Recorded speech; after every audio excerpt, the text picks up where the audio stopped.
Assalamualaikum warahmatullahi wabarakatuh. Salam sejahtera, Om Swastiastu, Namo Buddhaya, salam kebajikan. Selamat pagi kami ucapkan kepada seluruh peserta yang telah bergabung, yaitu dari Kabupaten Ogan Ilir, Sumatera Selatan. Dan webinar Merajut Nusantara kita pada pagi hari ini terselenggara berkat kerjasama antara Bakti Kominfo RI dan Komisi 1 DPR RI dengan mengangkat judul Ayo Gen Z, Jaga Jejak Digitalmu. Baik, mungkin teman-teman di sini masih bertanya-tanya, apa sih sebenarnya Gen Z itu? Gen Z atau generasi Z adalah orang-orang yang lahir pada rentang tahun kelahiran antara 1995 hingga 2010. Jadi untuk tahun ini kisaran usia Gen Z adalah sekitar 12 hingga 27 tahun. Dan Gen Z ini lahir di tengah perkembangan teknologi yang sudah maju dan tumbuh mengikuti perkembangan teknologi tersebut. Dan untuk membahas hal ini lebih dalam, di sini kita telah kehadiran ketiga narasumber hebat kita.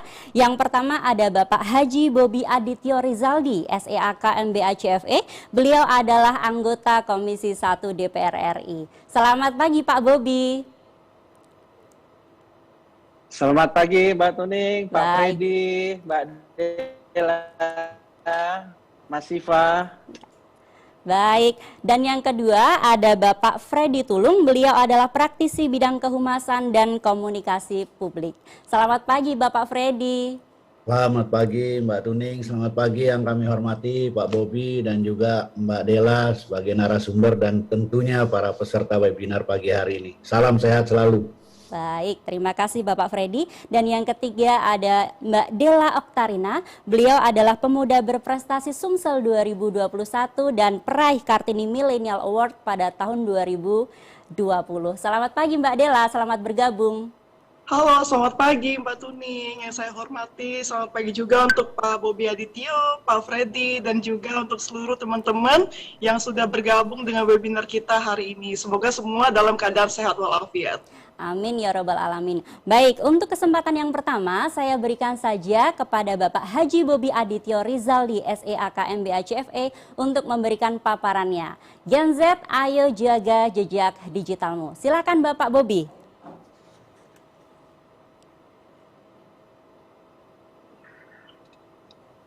Terima kasih Mbak Tuning dan Mas Siva yang sudah hadir, narasumber kita Pak Freddy Tulung dan juga Adinda Dela Oktarina dan juga rekan-rekan SDM PKH dari Ogan Ilir. Pertama-tama marilah kita panjatkan puji syukur kehadirat Allah Subhanahu wa taala karena atas perkenannya lah kita bisa berkumpul pada hari ini di hari perayaan Isra Mi'raj. Dan sekali lagi saya ucapkan terima kasih kepada seluruh panitia dan para partisipan pada pagi hari ini yang berkenan meluangkan waktu. Bapak dan Ibu sekalian, sekarang saya mungkin untuk rekan-rekan di SDM PKH, untuk saya perkenalkan juga kepada Pak Freddy dan juga Mbak Dela dalam program peningkatan literasi digital di Sumatera Selatan. Terima kasih kepada Bakti yang telah memfasilitasi acara pada pagi hari ini. Dan rekan-rekan di SDM PKH ini adalah yang terdepan di dalam pelayanan masyarakat, Pak Freddy dan Mbak Dela. Mereka memiliki binaan masyarakat langsung, sehingga literasi digital ini hari ini bukan yang pertama kalinya. Justru saya ingin menanyakan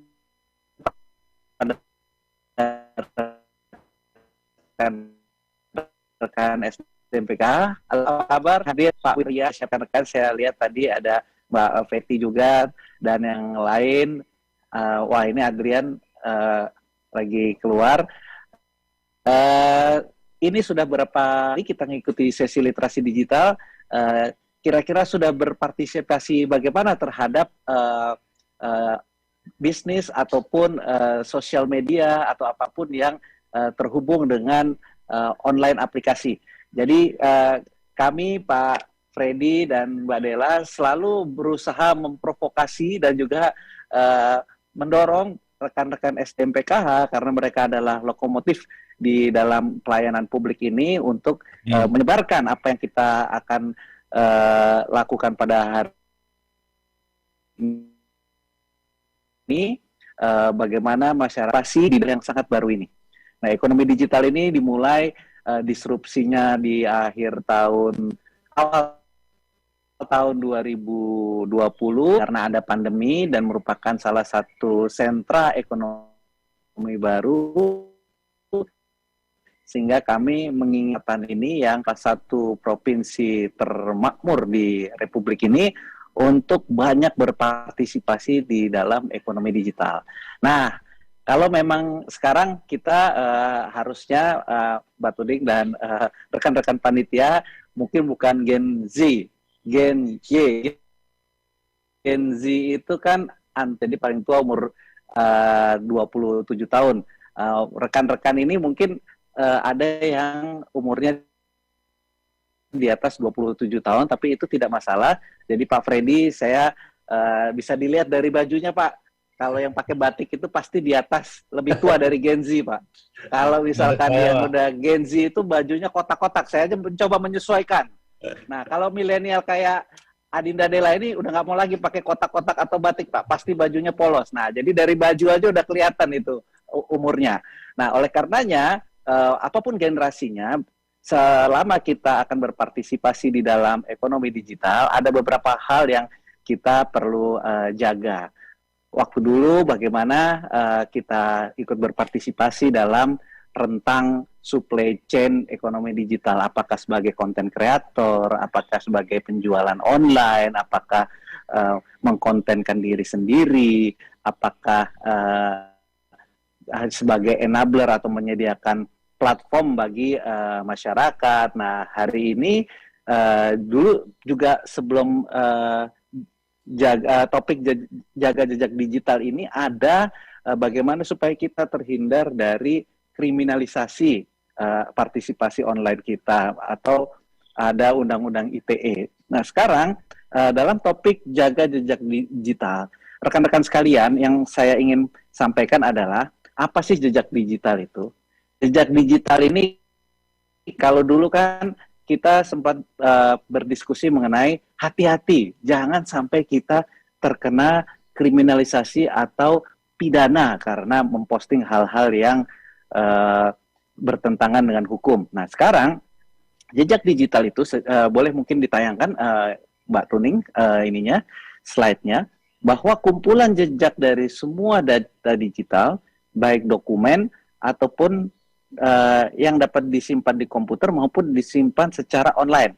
Nah, ini ada dua hal, ada yang pasif, ada yang aktif. Kalau pasif itu mungkin karena kita membrowsing. Kalau yang sukanya browsingnya tentang songket, mungkin bisa di profiling bahwa dia ini adalah penggiat usaha songket, atau kalau dia sukanya itu kopi, itu akan di profiling sebagai penggiat kopi. Nah, tetapi ada beberapa hal yang tidak kita sadari adalah kita menggunakan Google Map, kita ke tempat mana saja, dan ada lagi yang jejak digital aktif, itu karena unggahan-unggahan posting. Walaupun cuma 5 detik saja, kita memposting hal-hal yang bertentangan dengan hukum, habis itu kita hapus, selama itu pernah terposting. Oleh karena sangat hati-hati, itu masih bisa diunggah oleh orang, di screenshot, dan itu bisa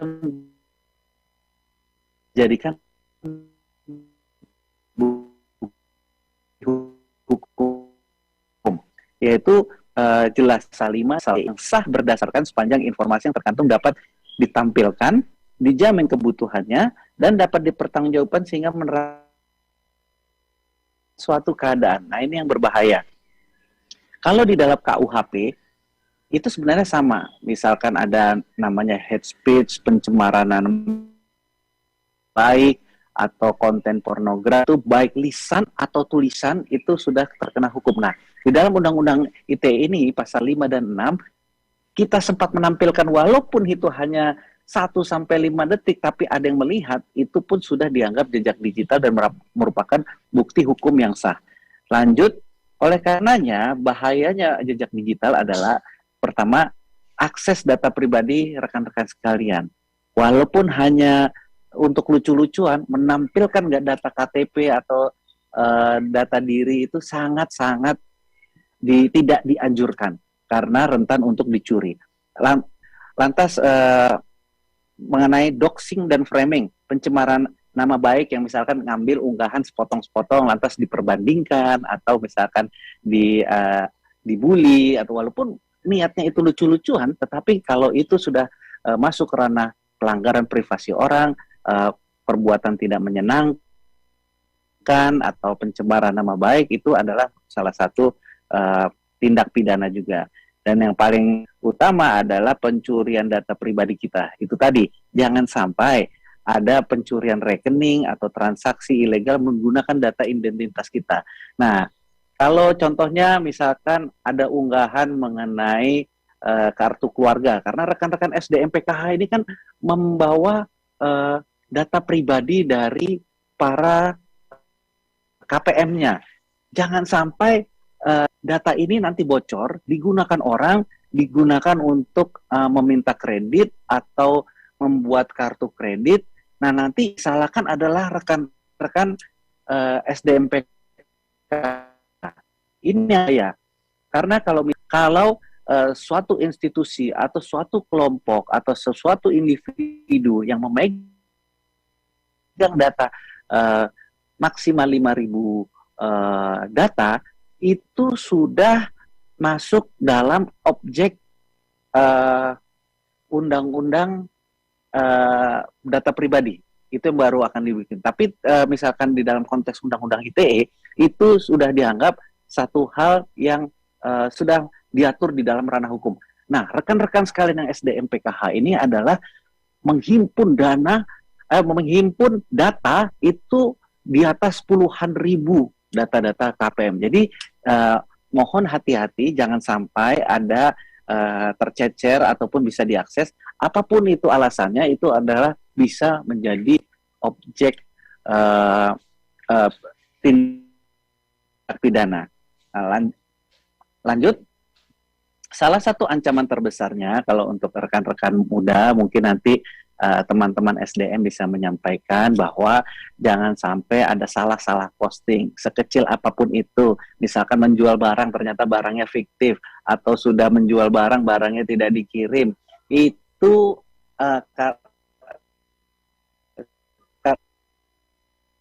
selama sudah diposting itu sudah ada konsekuensinya. Lanjut, contoh beberapa kasus bahaya jejak data. Nah, itu mungkin nanti bisa di-share ya, ada beberapa contoh kasus, misalkan karena postingan di medsos, jadi rekan-rekan SDM ini hati-hati, kalian ini bukan hanya individu biasa, kalian merupakan termasuk aparat, sehingga nanti kalau misalkan diposting, lantas ada menyinggung masyarakat dengan kapasitas sebagai pendamping, itu bisa berbahaya. Jadi kalau mau akunnya dipisah saja antara akun yang nanti kita akan masuk di situ, bagaimana menggunakan user yang berbeda. Jadi rekan-rekan sebagai yang menjabat sebagai SDM PKH dengan rekan-rekan sebagai individu itu mungkin baiknya dipisah akunnya. Nah, ada beberapa contoh yang karena berseteru di online saja itu bisa masuk di dalam ranah pidana. Nah, apa saja yang perlu diperhatikan dengan jejak digital ini adalah mungkin rekan-rekan sekalian sekarang bisa melihat dulu jejak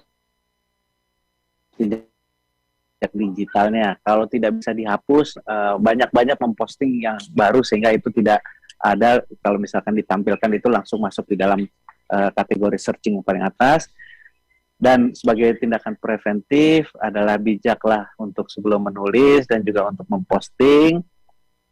Dan ketiga, perhatikan perangkat mobile Anda. Kan karena sekarang banyak juga hacker-hacker atau peretas-peretas yang tidak bertanggung jawab, sehingga hati-hati ada pihak-pihak yang masuk dan menarik data pribadi rekan-rekan sekalian.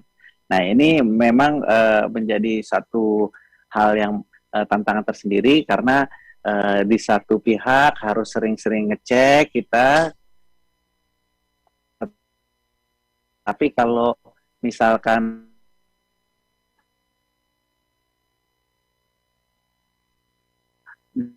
nggak bagus juga nanti nomor telepon terus. Nah, itu yang berbahaya. Dan yang terakhir adalah bangun citra diri yang positif, karena gunakan akses internet untuk hal yang produktif dengan menampilkan keahlian dan juga dalam bentuk konten tulisan gambar sehingga dapat berguna dengan orang banyak. Karena rekan-rekan SDM PKH ini banyak yang merujuk kepada apa yang rekan-rekan ini lakukan, apa kegiatan-kegiatan rekan-rekan sekalian, apa yang menjadi unggahan rekan-rekan yang bisa menjadi motivasi. Nah, oleh karenanya, karena rekan-rekan adalah sebagai panutan, ini harus sedikit hati-hati. Karena berbeda dengan kalau misalkan rekan-rekan tidak berhadapan langsung atau tidak ada masyarakat binaan, itu hal yang berbeda. Tetapi karena ini melekat di dalam tugas sehari-hari, ini yang perlu mendapatkan perhatian. Nah, bagaimana cara merawat jejak digital ini? Nah, pertama, yaitu tadi yang seperti saya contohkan adalah mungkin gunakan akun yang berbeda sebagai petugas publik dan juga sebagai keperluan pekerjaan atau pendidikan dan sebagai individu. Kiranya memang ingin bersosialisasi dengan rekan-rekan masyarakat atau anggota keluarga. Lantas, selalu update sistem operasi, selalu dilihat apakah kalau misalkan teleponnya itu dalam waktu tiap hari itu sampai ngecas berapa kali. Nah, itu hati-hati, jangan sampai ada yang data yang diambil oleh hacker, jangan sampai ada data-data oleh hacker. Suara saya kedengaran? Iya, cukup kedengaran, Pak. Iya, kedengaran jelas, Pak Bobi. Iya. Cukup kedengaran. Ya, tadi ada yang posting kok suara saya nggak kedengaran. Jelas ya? Oke, saya lanjut ya. Lantas gunakan kata sandi untuk password itu jangan yang gampang-gampang. Maksudnya nomor 1, 2, 3, 4, 5 atau tanggal lahir. Nah, itu kalau bisa yang sedikit tidak bisa terakses oleh orang biasa. Hapus aplikasi yang tidak diperlukan. Kalau ada aplikasi-aplikasi yang jelas, karena atau ransomware yang bisa mengambil data-data pribadi kalian. Nah, lihat-lihat lagi, cari tahu jejak digital dirimu, searching, kalau keluar nama, apa yang keluar di dalam jejak. Misalkan Ismail Juansah, masuk dicari, apakah yang keluar di situ, jangan kita tidak posting, ada orang lain yang pernah memposting kita, dan itu hal yang negatif, itu sangat berbahaya juga. Jangan lupa selalu posting hal-hal yang positif, dan atur selalu privacy di perangkat akun media sosial dengan standar keamanan, bukan hanya di perangkat sosial media aplikasi Anda, yang melekat dengan Anda seperti ponsel ini pun juga harus sering-sering dicek. Jangan sampai nanti kalau keambil orang, bisa diambil semua sampai data-data pribadi kalian. Nah, yang terakhir ini sangat teknis, nanti mungkin para ahlinya, Pak Freddy dan juga Mbak Dela, bahwa periksa cookies di perangkatmu jika ada situs tidak dikenal mengirim cookies, atau jangan gampang setuju-setuju klik oke-oke saja, kiranya memang ada yang mengirimkan Anda untuk tolong klik ini, tolong masuk ke dalam link ini. Nah, itu hati-hati. Lanjut, nah, Kemenko Perekonomian, Bapak Airlangga Hartarto memastikan bahwa keamanan data digital ini perlu kerjasama internasional, sehingga hanya pencurian itu dilakukan di dalam negara. Sangat banyak sekali. Mereka bisa menggunakan data-data tersebut untuk mencari kelemahan-kelemahan kita, menyebarkan di sosial media yang tidak jelas, ataupun juga sebagai target operasi pasar mereka. Dan ini yang dengan undang-undang yang sedang akan dibuat ini, semuanya insya Allah bisa terlindungi dan juga sebagai hak dasar masyarakat, perlindungan hak asasi manusia bisa segera terwujud. Nah, kiranya dari saya itu pengantar yang mungkin kalau pertanyaan lebih ahlinya adalah Pak Freddy Tulung dan Mbak Dela, karena bagaimana bisa mengeluarkan citra positif kepada rekan-rekan sekalian, dan nanti citra positif itu bisa mempermudah pekerjaan dan juga dalam upaya peningkatan kesejahteraan, dan paling utama adalah bagaimana rekan-rekan sebagai referensi publik saat ini, yaitu sebagai pendamping, bisa menimbulkan semangat sebagai motivator kepada yang dibinanya, sehingga mereka bisa meningkatkan dan mendapatkan wacana mengenai bagaimana upaya peningkatan kesejahteraan yang nantinya bisa segera menjadi motor dan lokomotif ekonomi di daerahnya masing-masing. Saya cukup sekian, mohon maaf kiranya ada hal-hal yang kurang berkenan. Saya serahkan kepada moderator untuk diteruskan kepada ahlinya Pak Freddy Tulung dan Mbak Dela. Terima kasih. Wassalamualaikum warahmatullahi wabarakatuh. Silakan Mbak Tuni. Untuk satu kali lagi pertanyaan terbaik, mungkin saya berikan kesempatan kepada yang ingin bertanya secara langsung. Mungkin bisa raise hand. Siapa? Mas Irwan Hidayat. Baik, Master Control mohon bisa dicek apakah sudah di mute, unmute maksud saya. Oke, halo Mas Irwan Hidayat. Ya, baik, silakan Mas, pertanyaannya apa Mas? Baik, terima kasih. Bismillahirrahmanirrahim. Assalamualaikum warahmatullahi wabarakatuh. Langsung saja ya kepada poin pertanyaan. Jadi pada kesempatan diskusi kali ini tentunya sangat menarik lah ketika berbicara tentang Gen Z. Cuma masih dalam posisi poin berbicara Gen Z, apa yang sudah disampaikan oleh pemateri dari 3 pemateri tadi, masih belum ada doktrin kepada Gen Z kita. Kita itu mau diarahkan kemana? Jujur, ketika saya mengikuti media sosial, baik itu Instagram, Facebook, YouTube, TikTok, dan lain sebagainya, justru itu lebih dekat terhadap konten-konten yang menghiburkan dalam artian anda negatif.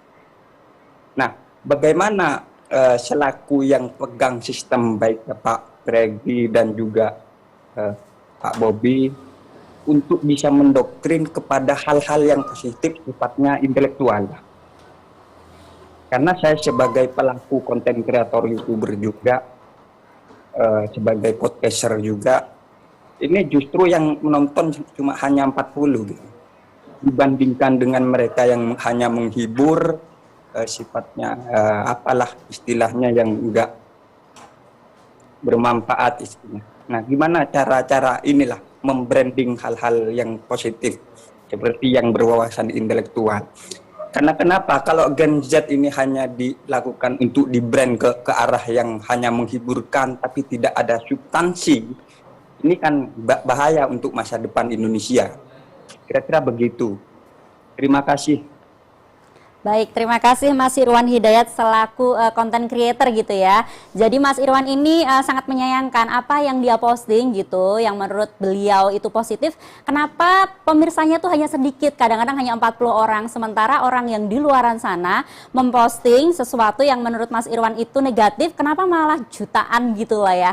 Jadi ini memang sangat dilema, dan pertanyaannya apakah ada doktrin gitu agar mereka yang di luaran sana itu bisa membuat konten yang mungkin lebih bermanfaat. Nah, ini mungkin bisa dijawab untuk yang pertama kepada Bapak Bobby Adityo Rizaldi. Silakan Pak Bobby. Terima kasih Mbak Tuning.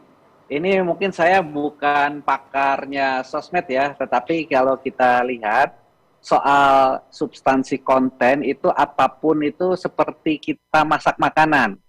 Apapun itu tergantung selera pasar ya.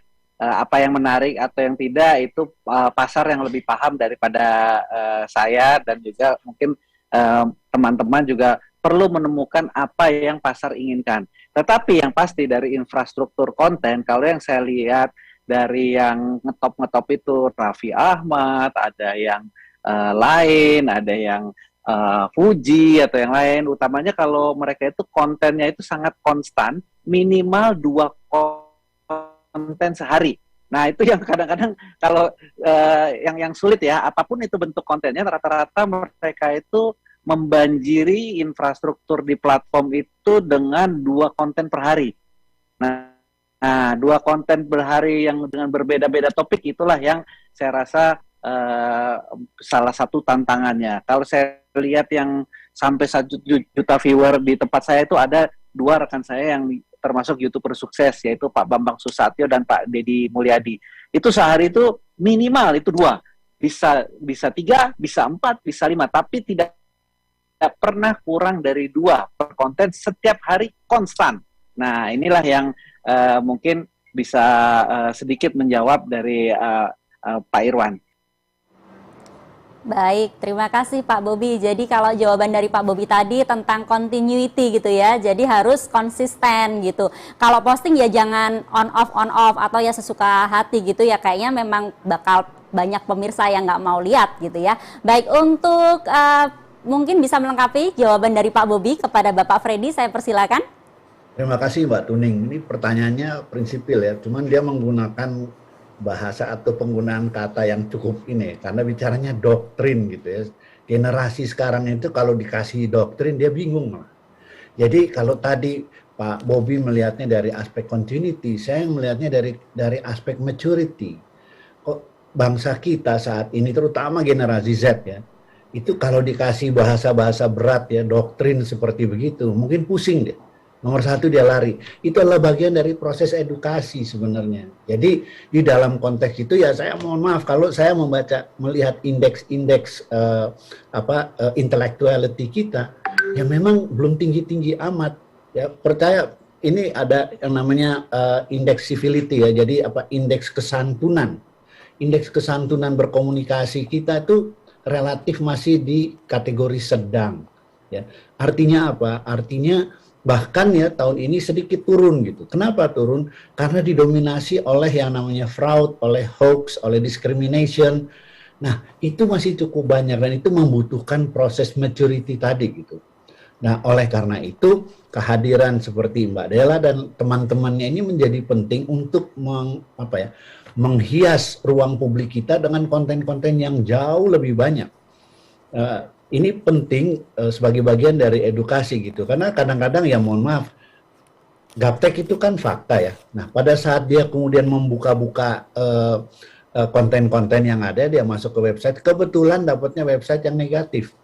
Nah, tetapi katakanlah ya, jujur yang sekarang juga cukup banyak ini meningkat cukup signifikan kan pornografi satu contoh. Nah dia anak yang mohon maaf ya, anak yang generasi Z yang kebetulan belum mature, belum dewasa amat, dikasih akses yang kebetulan masuk dengan akses-akses yang negatif, ya bisa saja dia terpengaruh. Nah inilah kenapa Pak Bobi mengadakan event seperti ini, maksudnya untuk mengedukasi agar supaya 2 hal ya. Yang pertama, konten-konten positif itu tersedia lebih banyak sehingga gampang diakses, tapi yang kedua adalah bagian dari proses pendewasaan pola pikir dari generasi muda kita. Nah, di sini tadi kan saya bilang benturan antara generasi past ya, story of yesterday melalui story of tomorrow. Nah, ini benturan ini jangan lupa kalau the story of tomorrow itu kaya dengan kemampuan teknis teknologi informasi. Nah, yang namanya the story of yesterday ini kaya dengan ukuran-ukuran moral, dengan ukuran-ukuran keagamaan, dengan kesantunan dan lain sebagainya. Nah, kalau kedua ini mampu bertemu di satu titik untuk kemudian membentuk suatu pola pikir yang lebih dewasa, barulah rakyat ini akan maju. Tapi kalau sekarang belum dikasih doktrin yang berat-berat, saya agak khawatir justru mental malah lari anak-anak itu gitu. Ya, jadi pendekatannya doktrin dalam konteks itu, nah itu porsinya Pak Bobi tuh di ruang parlemen sana. Satu contoh saya titip nih mumpung ada Pak Bobi di sini. Tadi Pak Bobi menceritakan sedikit mengenai undang-undang perlindungan data pribadi. Itu ditunggu saat ini. Karena apa? Ya karena untuk kepentingan internasional maupun untuk kepentingan dalam negeri, bagaimana data-data kita, data pribadi kita terlindungi. Dan saat ini ya belum selesai karena masih menjadi perdebatan antara pemerintah dan DPR. Apapun itu, rakyat sekarang menunggu dan ini salah satu dari yang dikhawatirkan oleh tadi Mas Irwan Hidayat adalah kalau itu keluar, maka ukuran-ukuran dari yang Anda sebut doktrin tadi bukan hanya doktrin politik ya, tapi juga doktrin dalam konteks berkomunikasi di ruang publik antara lain perlindungan data pribadi itu terjawab secara signifikan. Saya kira itu yang bisa saya sampaikan. Terima kasih. Baik, terima kasih Pak Freddy, dan saya persilakan kepada Mbak Dela Oktarina untuk melengkapi jawaban dari Pak Bobi dan Pak Freddy. Silakan Mbak Dela. Baik, terima kasih Mbak Tuning. Saya ingin menjawab dari sudut pandang seorang konten kreatornya Mbak ya. Menurut saya ini yang bisa kita lakukan sebagai seorang konten kreator adalah untuk berkolaborasi Mas dengan konten kreator lainnya gitu ya, sehingga terciptalah minat dari orang lain kalau misalkan memang mereka akan tertarik gitu ya minatnya untuk melihat konten kita, karena ternyata kita ini berkolaborasi dengan orang konten kreator lain yang memang sudah bernama gitu ya. Nah, ini bisa menarik minat dari para viewers untuk melihat konten tersebut. Dan yang paling penting adalah benar tadi seperti yang sudah dikatakan oleh Pak Bobi, bahwa yang paling penting adalah adanya konsistensi gitu untuk memberikan konten-konten tersebut gitu. Jadi emang harus konsisten, jangan sampai viewers kita baru mau naik tapi ternyata kita stop gitu ya, akhirnya viewers kita yang nunggu nih kapan konten selanjutnya dipublish gitu ya, jangan sampai seperti itu. Dan yang selanjutnya adalah yang paling penting memberikan judul dari sebuah konten tersebut yang harus findable dan reachable gitu. Jadi memberikan kata kunci yang memang kalau misalkan orang tersebut search gitu ya di Google ataupun di sosial media lainnya, memang konten kita ini salah satu yang nantinya akan naik dan keangkat gitu untuk menjadi pilihan untuk dilihat gitu. Jadi konten dengan judul yang findable dan reachable gitu bagi saya. Terima kasih. Ya, baik. Terima kasih Mbak Dela. Nah, itu tadi ada 3 tips dari Mbak Dela untuk Mas Irwan apabila membuat konten itu bisa berkolaborasi mungkin dengan konten creator yang lebih terkenal, kemudian konsistensi jangan lupa, dan tentunya membuat judul yang findable atau gampang untuk ditemukan dan mudah gitu ya dicari di mesin pencarian.